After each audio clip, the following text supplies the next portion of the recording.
Hi, today we're going to talk about silencing the mind. Silencing the mind comes with many resources, both mental and physical well-being. There are many advantages: improved focus, stress relief, better sleep, a calm mind, and a clear mind for creativity with inner peace. It is like cleaning your room and decluttering the mind from constant chatter. In sports, they use mindful breathing. Monks use meditation, and normal people use a walk, releases endorphins that quiets the mind. Being in nature grounds us, and creative activities channel thought productively and is soothing. Silencing our mind is about stopping thoughts. It is not about stopping thoughts. It is about creating space and clarity for self-awareness, rest, and recovery. It is not about avoiding thoughts, as in meditation you watch the thoughts enter like birds, flying by without getting tangled up with them. The goal is not to stop the thoughts, but to disidentify with them, and they disappear naturally. Trying to stop thoughts creates more thoughts and makes the mind more active. Watching thoughts pass is like watching the sunset. They just pass by and disappear. Silence exists and thoughts exist, but watching the thoughts brings us to the silence beyond them. This is called awareness. William Penn said, "True silence is the rest of the mind, and is to the spirit what sleep is to the body, nourishment and refreshment." Mother Teresa said, "We need silence to be able to touch souls." Buddha said, "Silence is empty space. Space is the home of the awakened mind." Silence is not the absence of sound or thoughts, but the absence of self. We are the witness, not the mind, or the thoughts, but consciousness. What people refer to as the soul. As the witness in spirit, we are at peace. We are not free from thoughts, but are at peace in the midst of them. Our soul or consciousness knows what we need to do and why we came to these bodies. The challenge is to quiet the mind and get to the witness stage. When we silent the mind, then we can hear the soul and it speaks. Silence is more powerful than the last word because we hear the soul and are able to follow consciousness over fear. It is not empty as it is full of solutions, as it just lets success be the sound. A silent mind is not closed, that is alert, awakened, and seeking the truth. Lao Tzu said, "Silence is a source of great strength." Ram Dass said, "The quieter you become, the more you can hear." Buddha said, "Small channels flow noisily.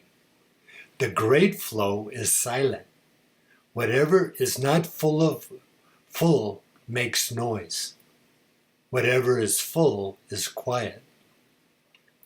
We are already there in consciousness, so we don't have to silence anything. We just have to become aware of it. We breathe in, there is a pause.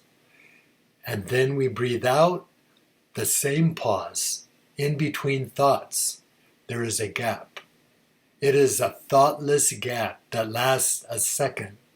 There is no effort. We just have to become aware of that silence. This is the reason people meditate, because the gaps become more frequent and longer naturally. We don't force it because we are just aware of the silence that is always there.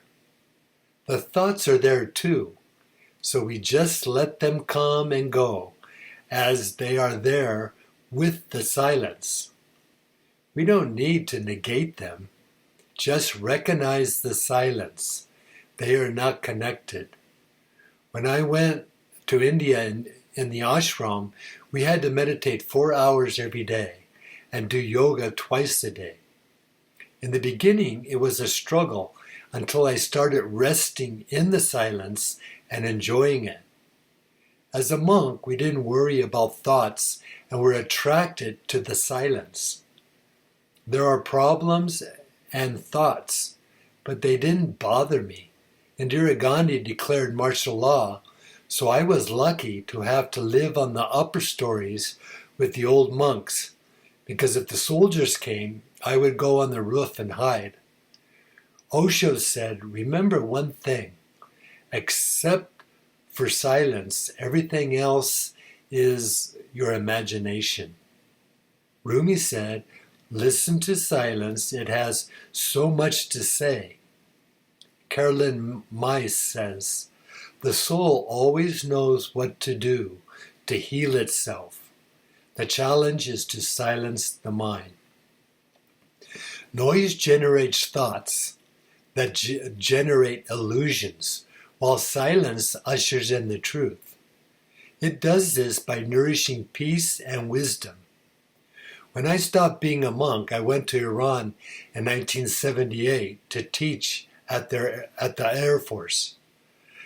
That is when their revolution happened, which was a blessing because the foreigners were fleeing in panic, so I got a job. I was at peace, so I observed everything like it was a movie. I tried to go back to India, but they had my name and put me under arrest at the airport. I had to leave, so I went to South Korea when their revolution started, and Chandowan took over. I got a job teaching at a university, and he handed over his dictatorship to Notewu, another general.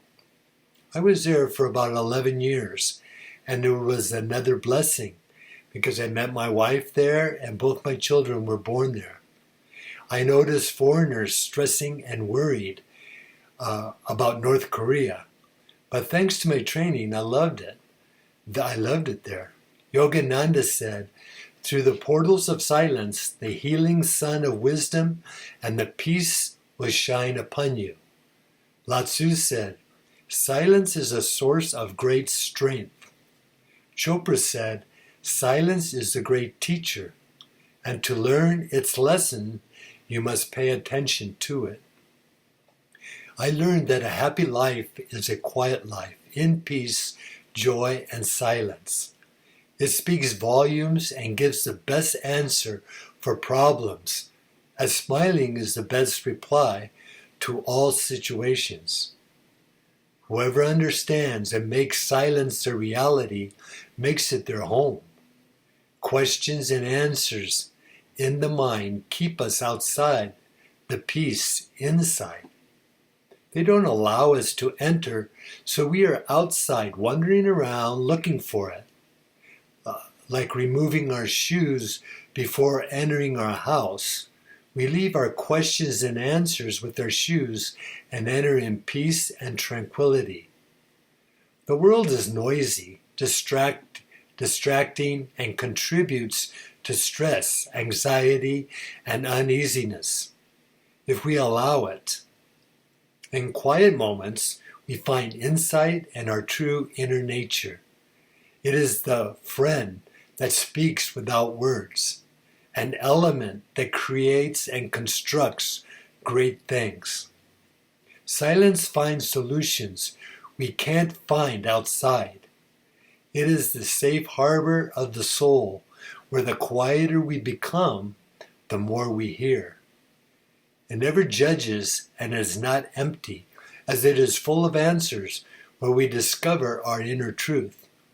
Meditation, music, nature, and exercise help us to silence the mind so we can hear the soul. Confucius said, silence is a true friend who never betrays. Lao Tzu said, silence is a source of great strength. A German proverb says, Silence is a fence around wisdom. Francis Bacon said the same thing. Silence is the sleep that nourishes wisdom. Silence is what Zen proverb was getting at. The greatest sound in the universe is the sound of one hand clapping. Thank you.